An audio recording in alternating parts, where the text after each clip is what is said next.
pang tools. Ito pong isang to, pangdikit po siya.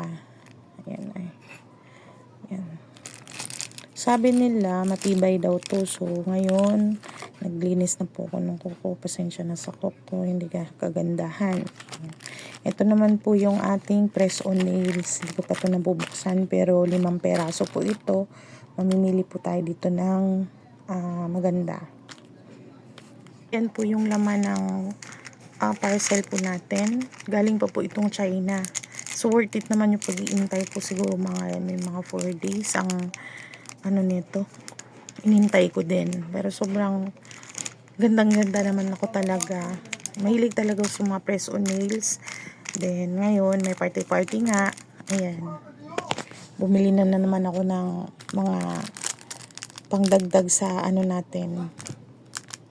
Aurahan. Ayan. Nasa 100 plus lang to. 192 kasama na shipping fee. Ayan siya. Then, ang ganda kasi meron na siyang nakaset na siya. Meron na siyang, kung gusto mo ng idikit lang. Ayan. May panlinis na din. Tapos may glow. Uy, super naman. Napaka-generous naman ng may-ari nito. Ayan o.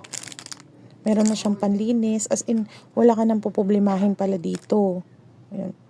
Optional mo na lang kung gusto mo tong gamitin or yung glow na nila. So, papakita ko po sa inyo paano po ako maglalagay ng press on nails po. So, ngayon po nalinis ko na po ito pero lilinisan ko siya ulit. Kailangan kasi malinis daw na walang matitirang mga moisture ba yun? Or oil, mga ganyan. So, ngayon po, samahan nyo ako. Maglalagay tayo ng press on nails. So, ito po yung napili ko pong kulay. Ayan. Gandang-ganda talaga ako, guys. Dali ka na mahirapan. Dati pag nag-order ako ng ganito, sobrang inisip ko pa paano yung mga lagayan, mga panglinis, mga ganyan. So, ganyan siya kaganda.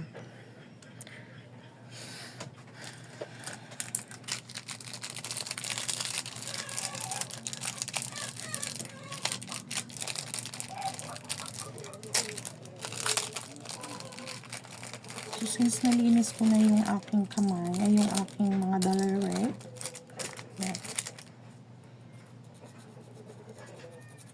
yan po yung nakita ko.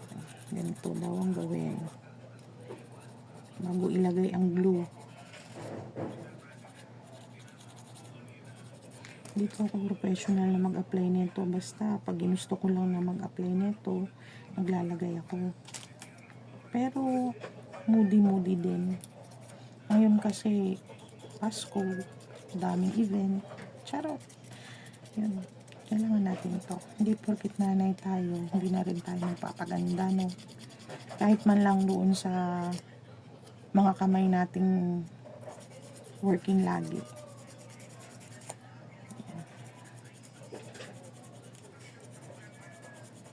Ito pong gawin. Tapos yung sa gilid-gilid, yun lang po yung nakita ko. Ayan.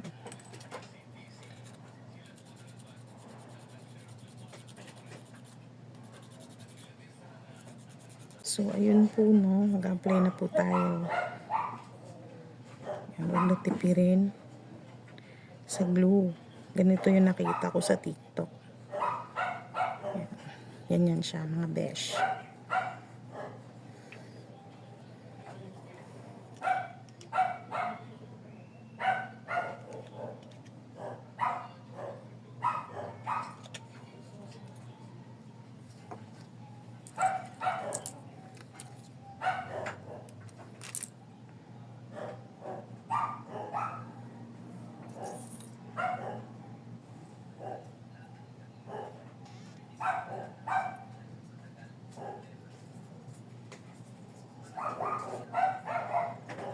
Ayan po, nakalapat na. Ayan na siya. Guys, natapos ko na yung isang kamay ko. Ayan. Maganda siya sa mapuputi. Yun nga lang. Ayan. Ang ganda niya, promise. Ayan. Medium yata itong size na to kasi may mga sizes. Medium pa mga, ayan. May mga sizes naman na nakalagay. So, medium po yung aking in order. Kung gusto niyo naman medyo may mahaba nito pero ayaw ko nun. Ayan. Mas gusto ko po yung medium size. Yun nga lang, hindi kagandahan yung kamay ko. Pasensya na. Nag-i-NRT lang talaga ako. Ayan. Ayan po no. Pero maganda naman po yung kinalabasan. And then, feeling ko din, ano siya, matibay.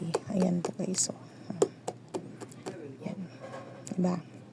Ang pants to, Yung ano po yung dito po, Tita Joy. Yung nakaganap po, kulay puti. Square pants. Saka po, 2. Tapos po damit, puti. Patay na lang po kasi po sa akin.